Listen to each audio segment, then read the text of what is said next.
Hello and welcome back to the Attacking 2 podcast. I'm your host, Andy Martin, and you know already, my fellow host is Jimmy Funnel. And today on the Attacking 2, we are joined by plenty of attacking talent in NiiNii FC and Christian from the All American podcast.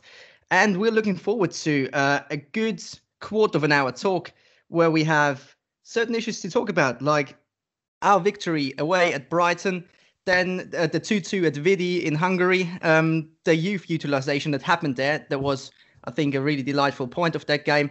And yeah, I'm really looking forward to the next half to quarter of an hour with these guys. So there remains only one question for you, I think. Are you listening? Damn.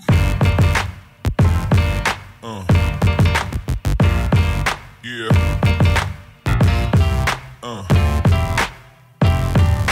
Yes, we do start with a little plug for these guys. We are today joined by @NiiNii on Twitter and @AllAmericanCFC on Twitter. You can find these guys under these handles I just said. You can also find these handles and the handles of myself and Jimmy in the description below. Okay, that concludes that, and we can jump straight into our conversation. Maybe starting off by the more recent game of these two. We won 2-1 away at Brighton, and I said on the podcast last week, this is going to be a hard game because there was only one team that went to Brighton this season and came away with a win, and that was Manchester City. All the other teams drew or lost there. And I thought, all right, 2-1 would be the perfect results for us to get. You can even listen to that. I called it. Just a little pat on my own back. But what were your thoughts ahead of the game? Maybe starting with NiiNii here. Did you think we can get away with a win there? Yeah, to be honest, I felt quite confident about the win. Obviously, last season, we thrashed them. Hazard was on fire. I was expecting Hazard to be on point in this game today. I mean, I was guessing that Sarri was going to use that strikerless front three. And I think for me, the most interesting thing was seeing how Hazard was going to play in that game. Because, of course, realistically, when he's played up front before, he's been used more as like a false target man compared to actually being used as a false nine. And I think that game against Brighton yesterday was the first time we've really seen Hazard play in that role properly. And I thought it was very exciting to see. And I just think that if Sarri continues with this tactic and really develops it even more, I think that it's going to really add another dimension to our game. That was more or less the question ahead of the game. Is it a one-off that Hazard played against Manchester City as a striker, or is it a regular thing? Now, Christian, do you think that is now our main system that we want to play? And do you like Hazard as the number 9 striker for us? Do I think that that's the main system that we're going to play? We have to. With our strikers just not performing with Morata, pretty much. I would assume right now Morata has half of his house boxed up already, ready to move to wherever he's going to be transferred out to. He's got to know that his time is done. And with Giroud, it seems like he's better suited coming off the bench. I think Hazard playing the number 9 is like where we're stuck at right now. Do I like Hazard playing there? I haven't fully made up my mind there yet. I just like seeing Hazard on the ball. I like him cutting in. I like him having the ball as much as possible.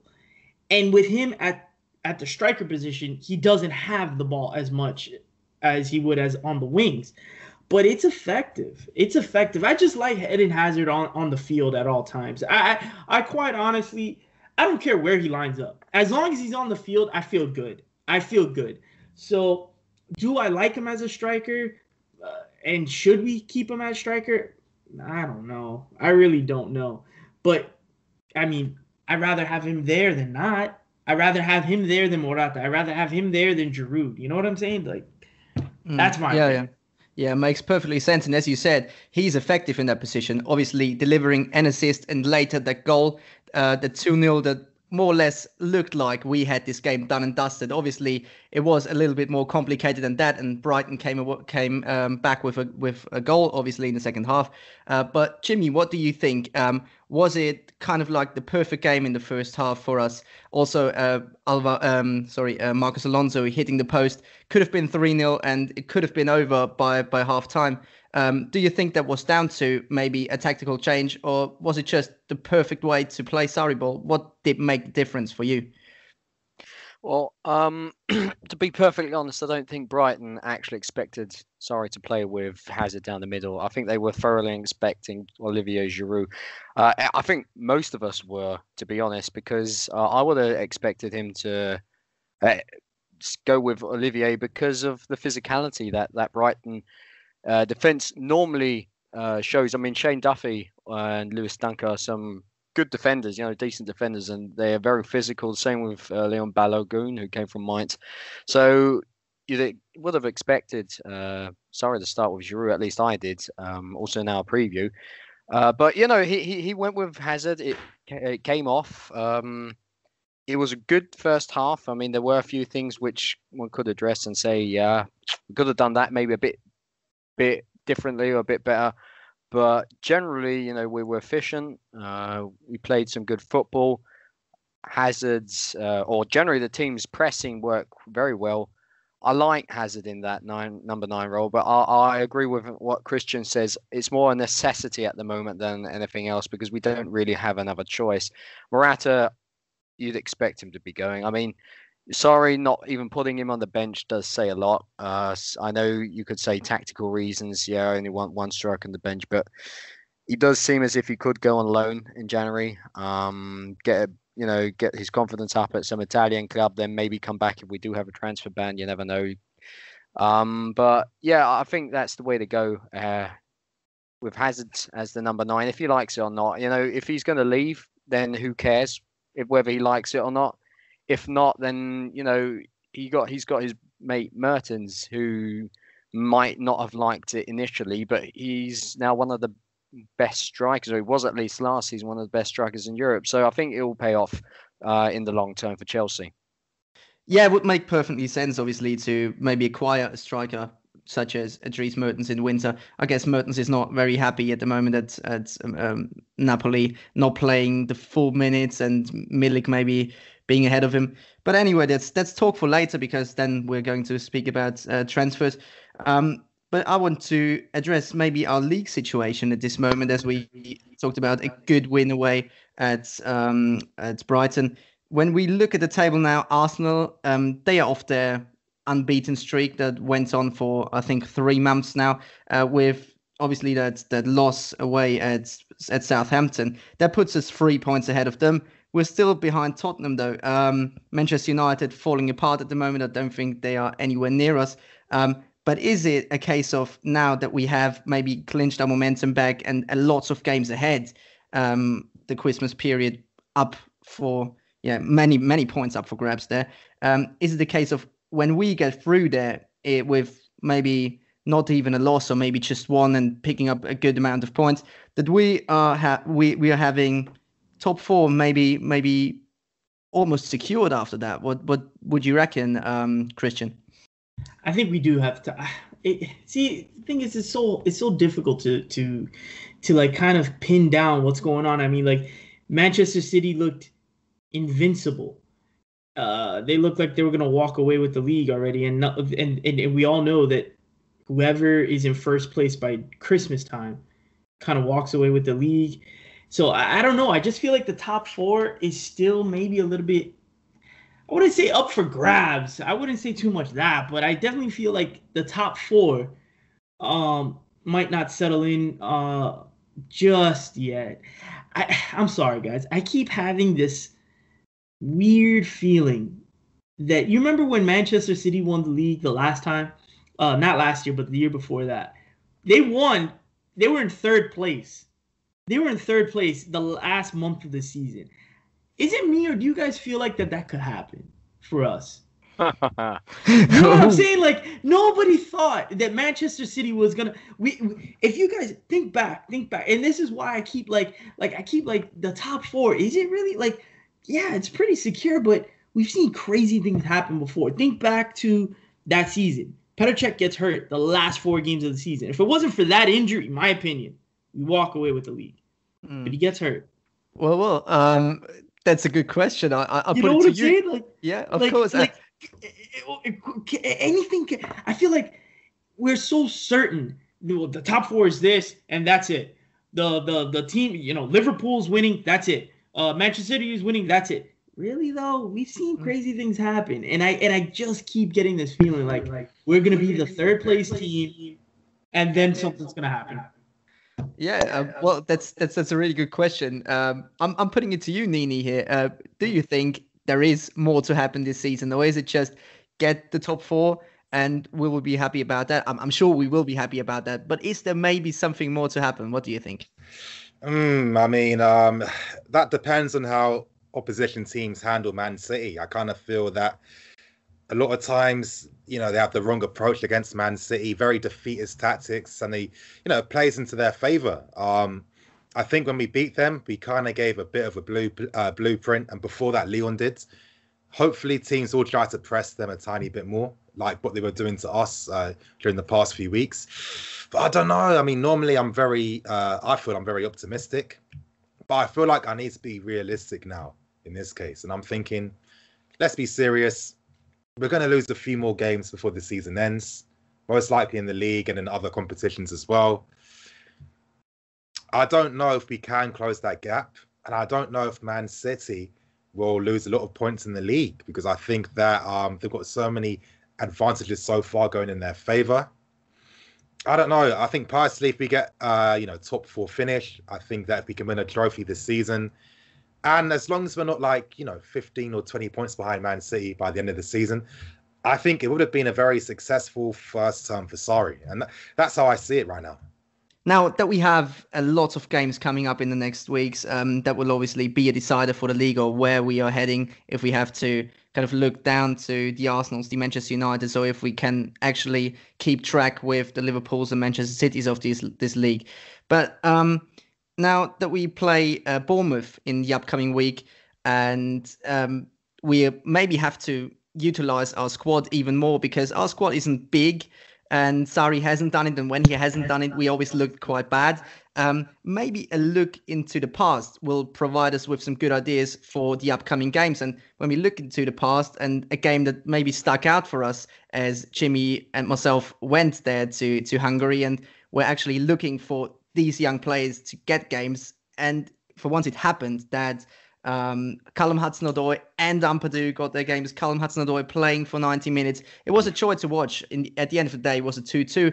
But still, do you think the utilization of the youth in that game was maybe something that is going to occur more often in the future, Jimmy? What do you think? No, it was great to see the both of them on the field against Vidi. But if you look at the first few games where we weren't guaranteed to top our group, he didn't do that.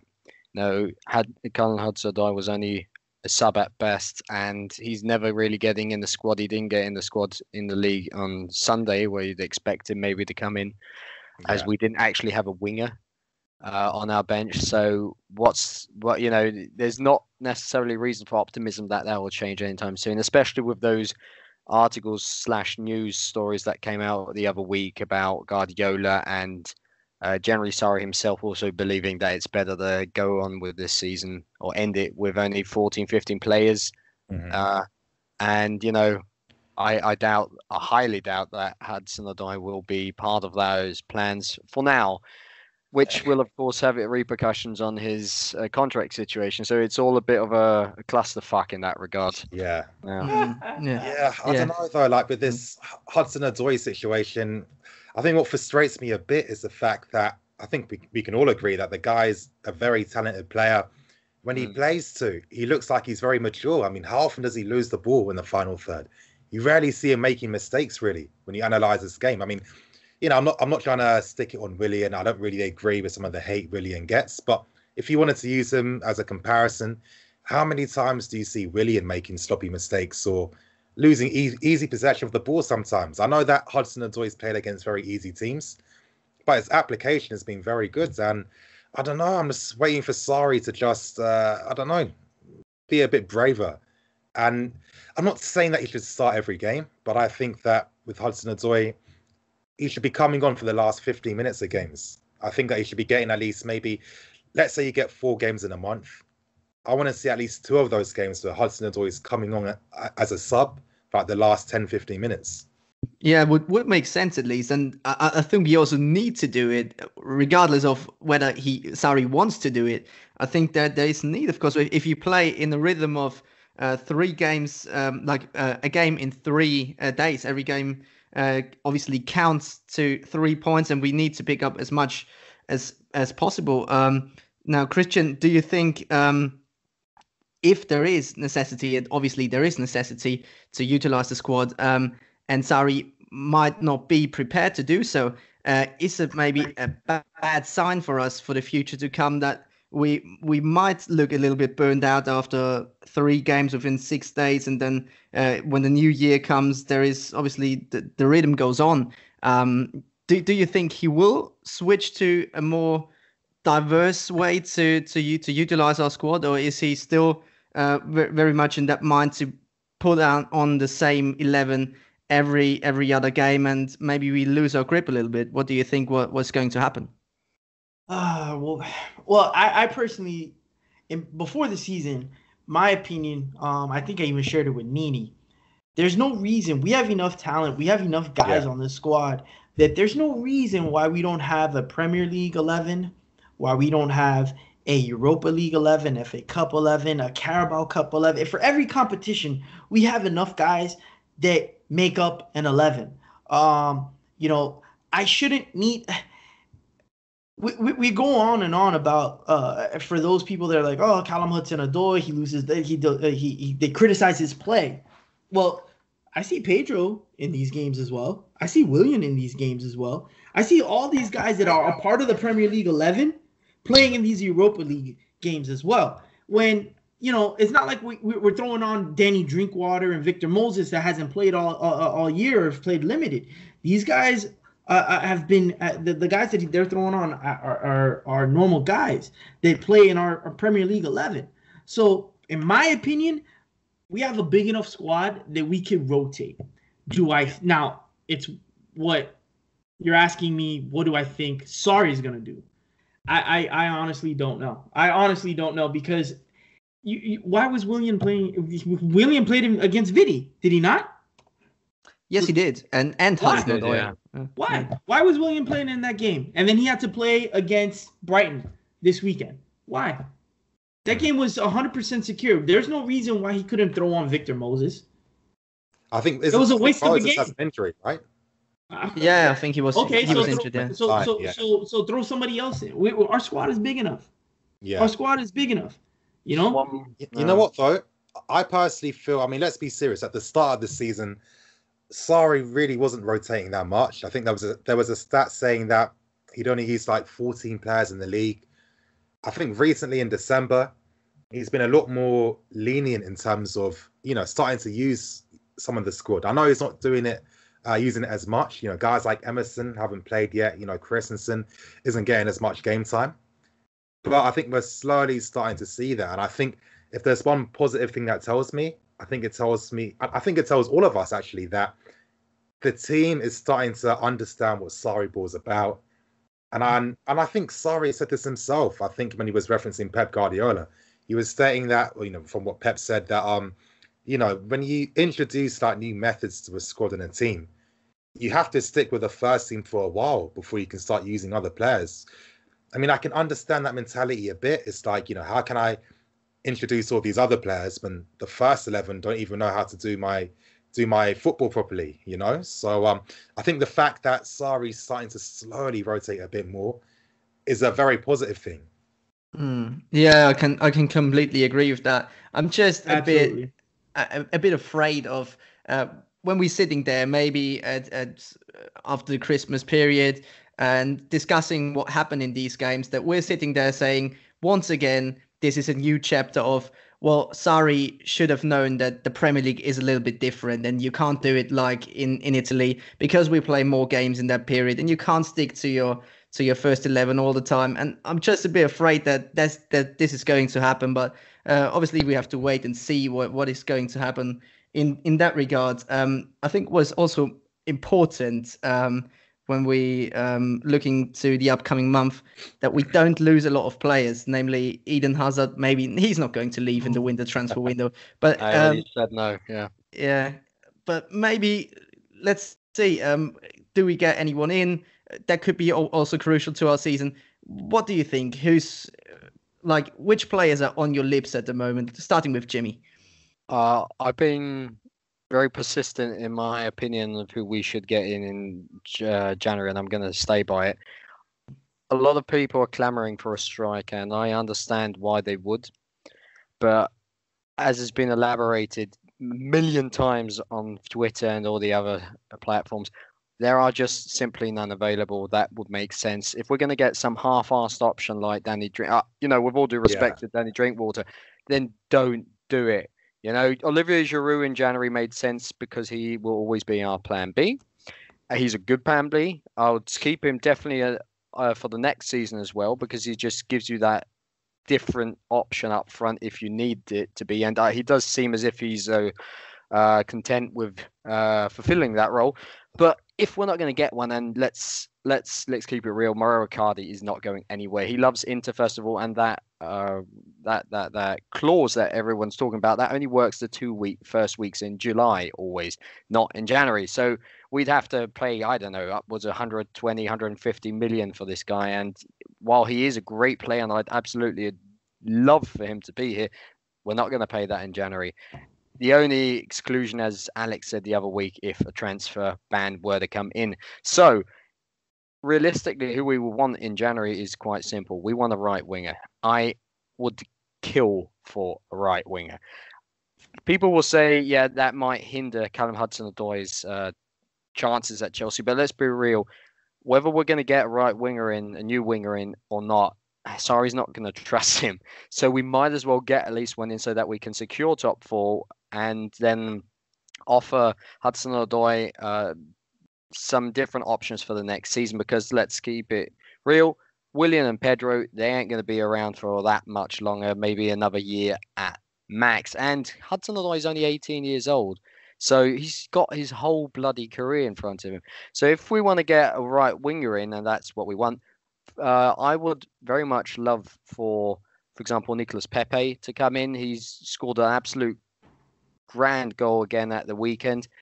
I'm not a fan of Pulisic. I'd really like to hear Christian's opinion on him in a minute. But there are also other, because I'll elaborate on why just in a sentence in a minute. But I think that's the real area we want to do. I think Leon Bailey, despite not performing too well this season, will be a good option and will be available in January, because he's not really helping Leverkusen at the moment anyway.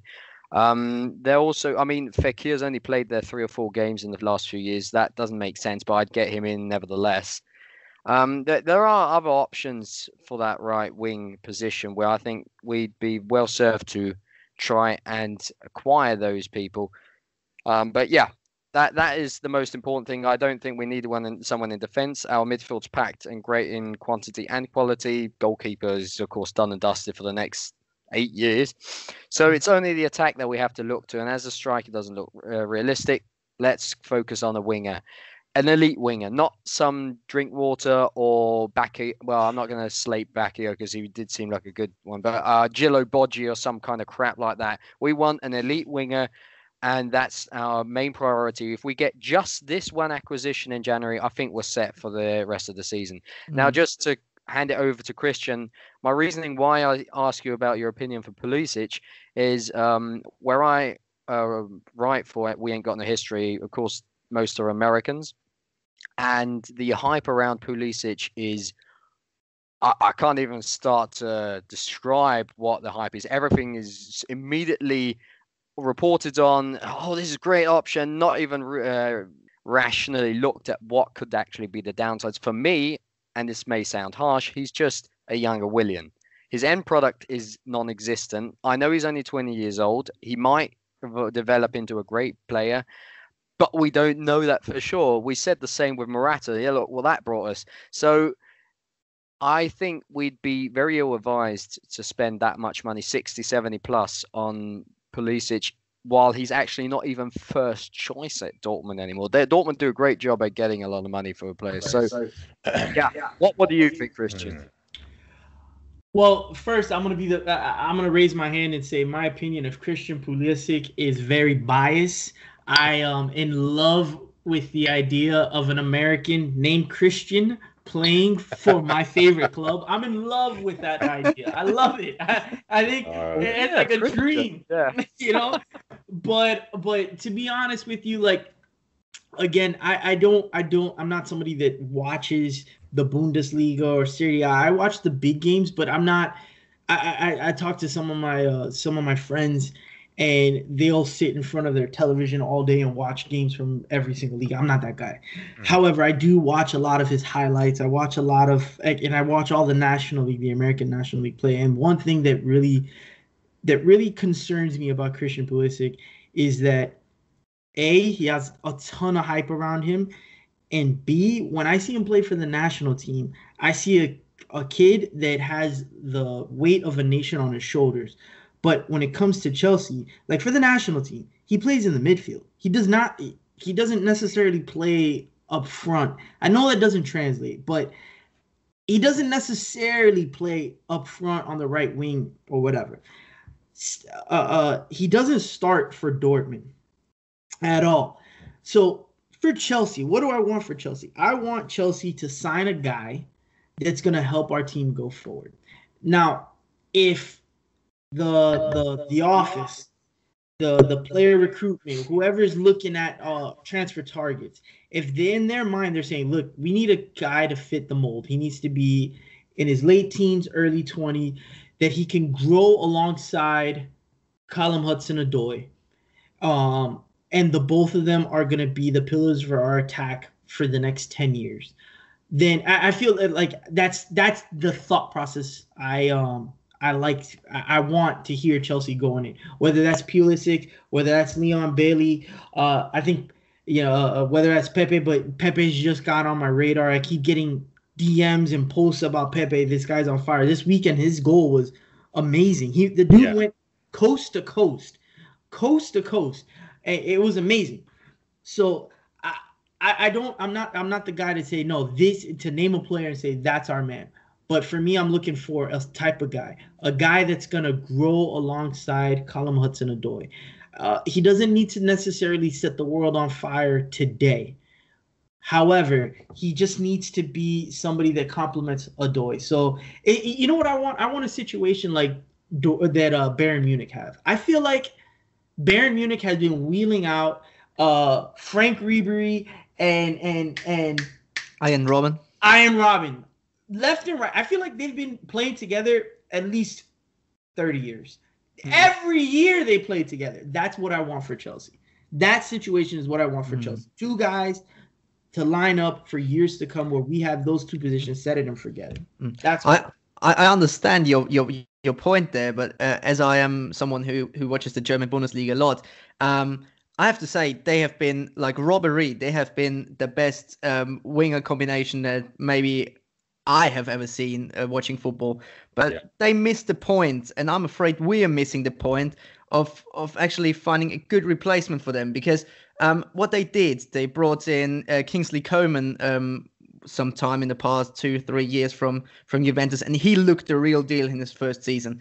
But then they kind of went back and played Robin again, and he was since he was in and replaced again by Robin, he didn't look to the same standard as before.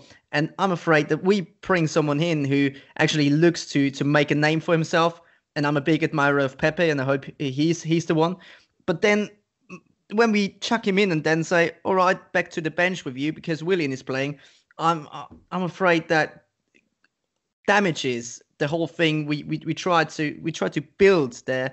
And I'm not necessarily sure if that is the case. And also another thing or another concern I have is that if we bring someone in, it could be the case that we're saying, all right, we have a new winger now. Now, Hudson-Odoi, you go out on loan, and that's No, what no, Don't no, wants no, it to be. no, So I can see no. that with our board. Funny enough, I can see that because our board, I don't trust them at all. But NiiNii, what do you think is the most likely scenario? Who are we going to bring in, if we're going to bring in, and how will it play out maybe over the next courses of the next season or 2 years time? Where will we be with our winger situation? Yeah. I'll try and be quick because I've got some thoughts and opinions on Pulisic. But yeah, of course, for January, I actually did a video on it like a few days ago. But there's a club strategy. So obviously, you were talking about Icardi and saying that if we tried to sign him, he would cost too much money in January. And obviously, you're right about his clause as well. I think the plan is to find a striker that is good enough to replace Morata and Giroud, but then will accept that he will be the second choice striker for next season. And that's why the club are looking at more experienced players for that role, because I guess it's easier that way to really get them to buy into playing for the squads. And I think that's why Mertens is high up the list now. Of course, I think reports too over the past few days from the Times as well, and Football Italia and other places like that, stating that obviously there is interest from Sarri for Mertens. I can say that when it comes to Mertens, that's the player Sarri wants, similar to Higuain in the summer. Obviously Chelsea have their own targets, but again, I haven't had any updates in regards to what's actually happening with that, but I'm sure there's going to be some movement in the future. But I like that strategy. I think it makes a lot of sense. I think with Mertens coming in, that could possibly stop Hazard from playing up front. He can play in his best position then, I think. And with Mertens as well, his versatility, he can play on the right, in the middle, on the left. He understands the system already. He's excelled in it already.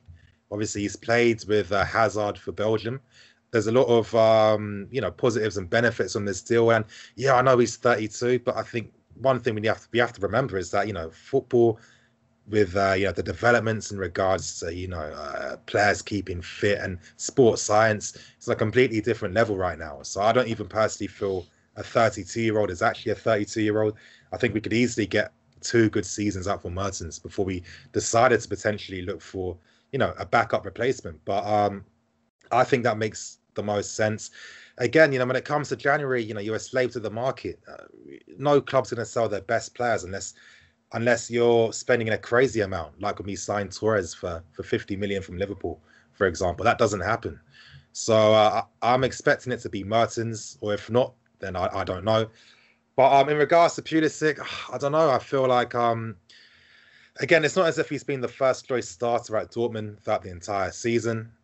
I think that if he was to make a move now, it's way too soon for him. I think he needs at least another 2 years at Dortmund, in my opinion, before he decides to step up and move. I think that there's going to be a lot of pressures and responsibilities. I don't think he's really mastered key parts of his game just yet. And I think when he comes to a club like Chelsea, where, we like to put a lot of fake pressure on players, I don't know if a 20-year-old needs that right now, especially because when he comes, he's going to have to learn how, what Sarri expects from him. So I don't know. The Pulisic one, I mean, I can understand why the club will look at him. They're thinking of the long term, they're thinking about, if we sign him now, we can potentially beat off competition in the future for a signature. But at the same time, I don't think he's done enough just yet to really justify the risk right now. And of course, if he signed him in January, it'd cost a fortune. But of course, I think I forget this every single time, but I think his fee will be way less in the summer due to circumstances I completely forgot right now. But I don't know, Pulisic, I'm not too sure. I think that if I was him, take your time. There's no rush. You're 20 years old. Don't move to a club like Chelsea just yet. I think it was different for Hazard because he played for Lille for like 3 seasons and was their key player. So it's completely different circumstances. Someone like Neymar as well, a key component at Santos. Pulisic isn't that key component. And you should look at how Dembele's doing at Barcelona, and you should just be more patient, in my opinion. And I think Pepe is a realistic one. I definitely know that Chelsea are really strongly interested in the player. We've sent scouts to see him play. I think recently we sent scouts to watch Lyon versus Lille, where we were monitoring him. And with Pepe, he's similar to someone like Pedro in the sense that, like in the summer when Lyon were going to sign him or wanted to sign him, they were going to use him up front. And that's what Pepe has in his game. Elite movement off the ball. He can play up front. He can play out wides. He has the ability to cut inside with this left foot. And I think that's the type of profile we need. We need someone down that right-hand side that has a left foot, that can take shots on goal. I think Pulisic's more of a playmaker right now that's going to support the play. And I don't personally feel that's what we need down the right-hand side just yet. I'm not saying rule anything out for Pulisic. I don't know. I think he should take his time. But I think Pepe is a very interesting one. And of course, Martial, United, they've got a deadline. They've got a deadline. They need to try and activate his contract and try and persuade him to sign before it's too late. Otherwise, if once word gets out that Martial doesn't want to stay, then I think it becomes a very interesting proposition because we've already spoken to him so many times throughout the summer. So, yeah, it's just really interesting to see what's going to be happening, in January and in the summer. But if you ask my opinion, I like the idea of a Martial, Pepe, and Mertens, in my opinion. Regarding Martial, because today it emerged that Man United is going to choose that option of of course extending his contract. Yeah, because I heard beforehand too that I think I even said it in a video a while back, something about his contract offer is going to be between 200 to 300,000. That's what United want to offer him, and of course if they do that, that might make Martial really consider his options, because obviously realistically he won't get paid that type of money coming here. He's not going to be one of the highest earning players if he signs for us. But of course, there's things we can offer Martial that he won't get at United. Playing up front, being a key player. Playing in a system, good football that will get the best out of him. Playing under Mourinho all these years, I'm sure he's sick and tired of running back all the time. But again, I want to see what happens with Martial. I'm trying to find out if there's any developments with him. All I know is that we are still interested in the player. Let's pray something happens. Even with his versatility, he can play on the right when he needs to at times. So I think I just, seeing this fluid front three, I've always envisioned us to use a front three like that. You look at the top clubs, so you've got guys like Aguero, strikers that are like wingers in a sense, like a Suarez that can beat a man. That's the type of profile of forward I'd like us to have instead of moving away from a Drogba. You don't get many players like Drogba every decade. And I think that if we're going to embrace a new style, let's fully embrace it. Let's not try and, keep in some of the old things we used to do. Makes Let's sense. be modern, go play Martial up front. I think that would suit him perfectly. Actually, Pepe reminds me of Malouda a bit. I mean, I know it's the French league connection, but I mean, Malouda was a great servant to our club. So I'm all for acquiring Nicolas Pepe, definitely. I can't watch Ligue 1. It's not really on TV. La Liga's not on TV. Serie A with Cristiano Ronaldo in isn't on TV. I don't know what I'm paying for, if I'm being honest, but that's a completely different story for another time. But I think from what I've been hearing about Pepe, because I've got a lot of one of my source basically. He's he works in the industry. He works with players and agents and stuff. He's Belgian. Obviously he's French speaking, and he's constantly raving about him all the time. And he said it's his movement in the final thirds, his finishing with his left foot. He can beat a man. So he said that, of course, playing against teams that park the bus, he struggles against. But he's still quite young, and I'm sure that's why you sign managers like Sarri to help these players adapt. So I think he'd be a very interesting proposition. Yeah, of course he would. Yeah, maybe to slowly come to an end, slowly but surely here. When we talk about players coming in, we also have to talk about players going out. Eden Hazard being one, but maybe for the summer. Do we see any players in this transfer window? Maybe players we want to see leaving the club going out, in fact, or do we hang on to all of our players currently in the squad? What do you think, Christian? For every single time I hear, see, read the Eden Hazard not playing for Chelsea, my heart just sinks. No matter if it's this window, January. For me, when it comes to Hazard, I just like my heart breaks is because I see potential lost, potential wasted. We're not talking about a man like Drogba, like John Terry, like Lampard, that reached the highest of highs and then moved on. Yeah. I see a guy that we could have reached the highest highs with him, and now he's still young. He's still, capable within his career to reach those highs, and he's not going to do it with us. Like that just, if we had gone all out and we reached Champions League finals and we did this and that and we just came up short, that's one thing. But I just feel like we wasted him for so long, and that's what breaks my heart. But this January, I mean, like, I thought a player that should have been off this squad, I don't know how he's still on it. Danny Drinkwater. How is he still playing for us? Like, I guess it's got to be for the English quota. It can't be for anything else. I envision him moving on. Guys like Victor Moses. I mean, Morata's got to be moving on this January, no? Cahill. Yeah. I think with a lot of these guys, though. Yeah. It's a pattern, isn't it? All homegrown. That's the problem. Yeah. But again, when it comes to homegrown, what I was hearing, like, the links with NiiNii, how there's more weight behind them. Because obviously, we do need more homegrown players. Cahill's definitely going.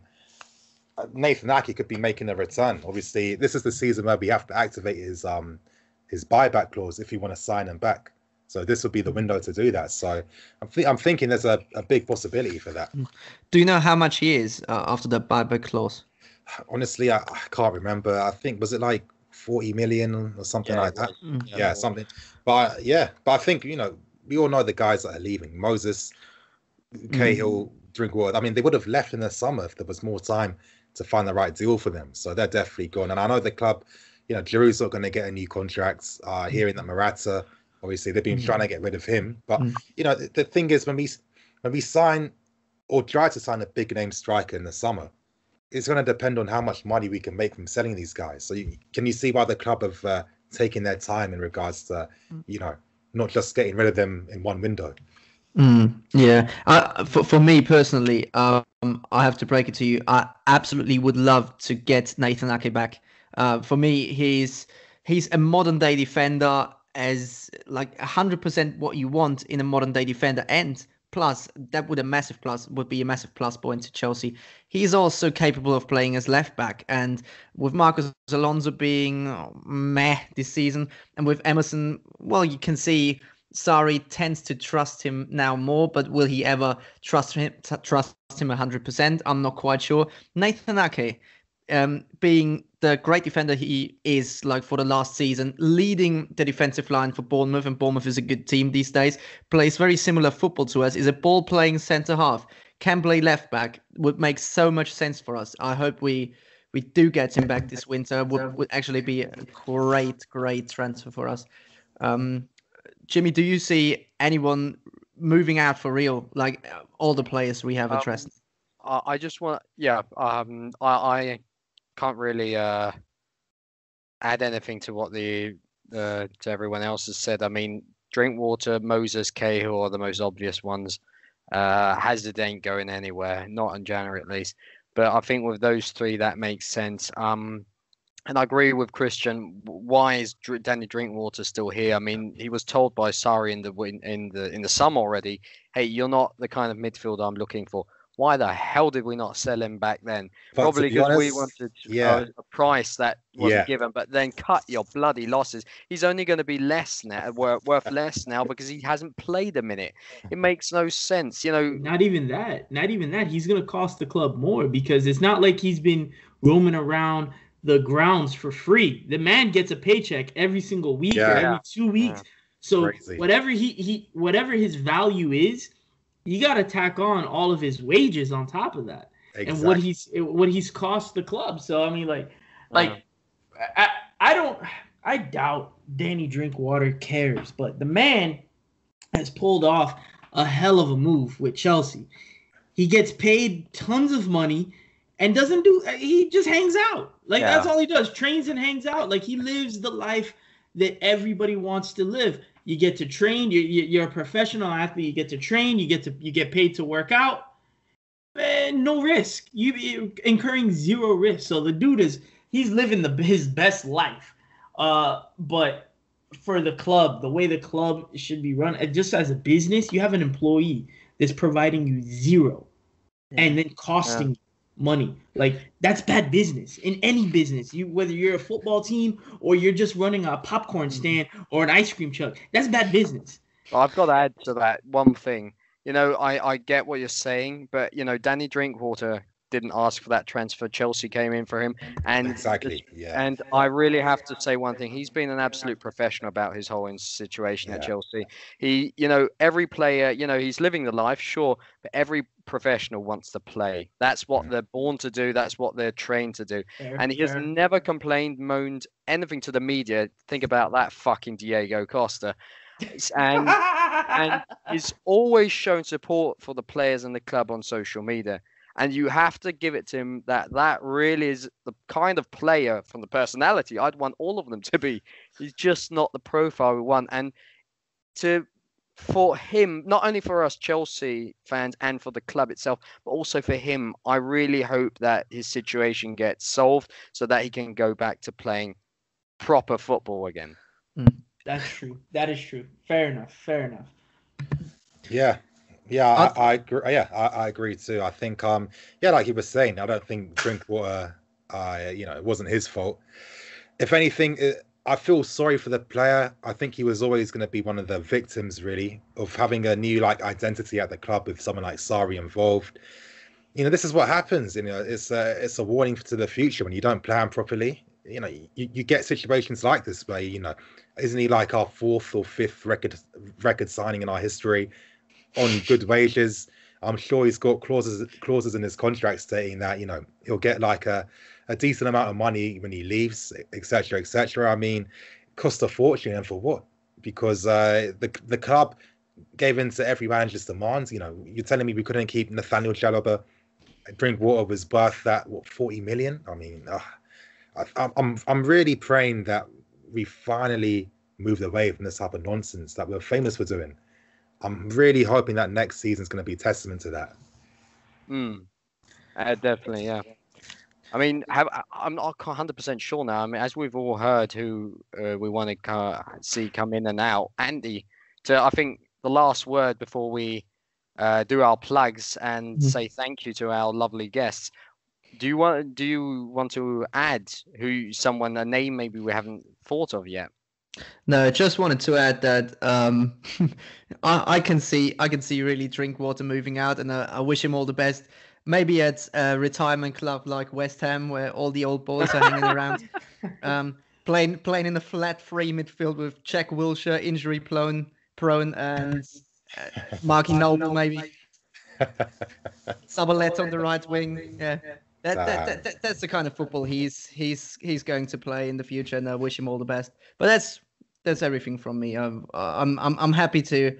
I'm even happy to keep Cahill. I think every player we have is a benefit to our squad, and we really should prepare to play more different players in more different games, because rotation is key for me. Everyone who stays is I'm happy for all the players to stay. It's not my money at the end of the day.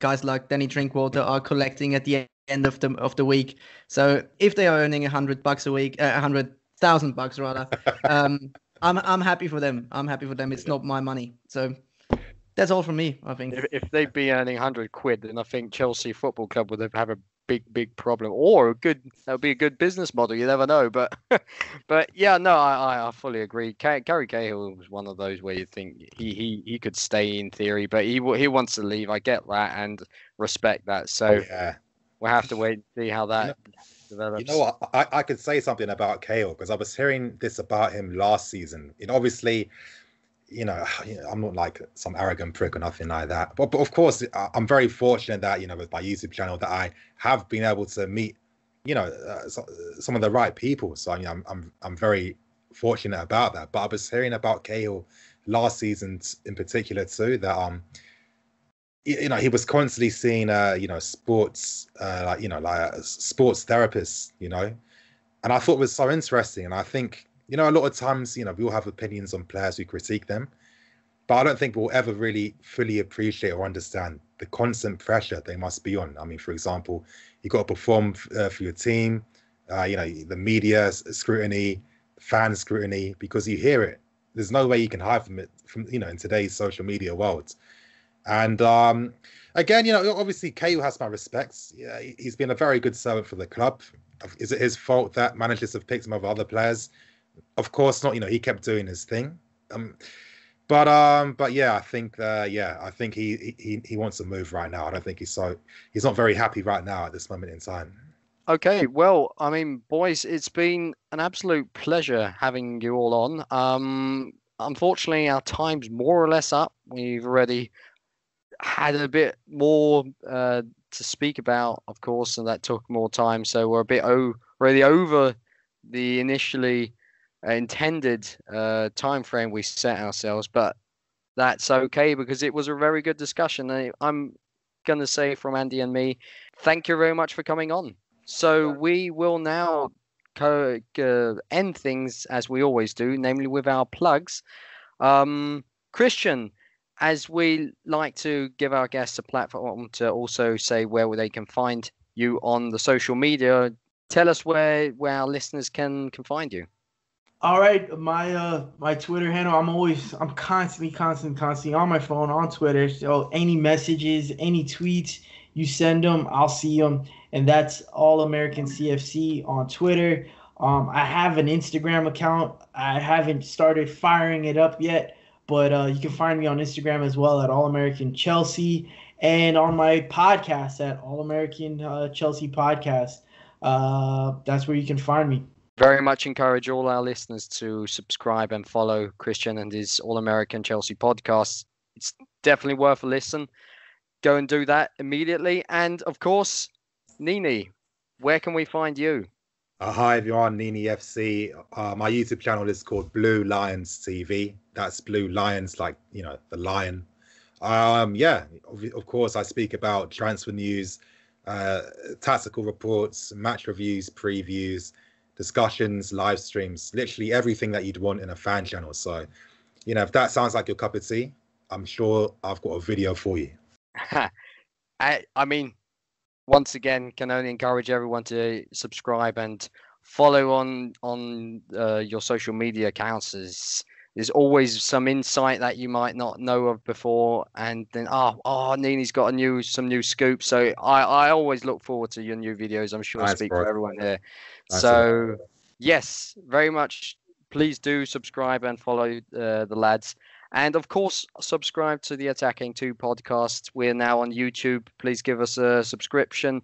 Click on the notification bell, and also follow us on Twitter at Attacking2Pod. Give us a good rating on iTunes. That will also be massively appreciated. I think that's all for us today. And once again, thank you very much to Christian and NiiNii for coming on. We'll have a lot to talk about in the next few weeks. We'll be doing a new podcast on Thursday with Simon Phillips that will be uploaded on Friday. Then we'll have a break for Christmas, and we'll be back on the 30th with a We Ain't Got No History special, where we'll be previewing the upcoming transfer window in January. Thank you for listening, and keep the blue flag flying high.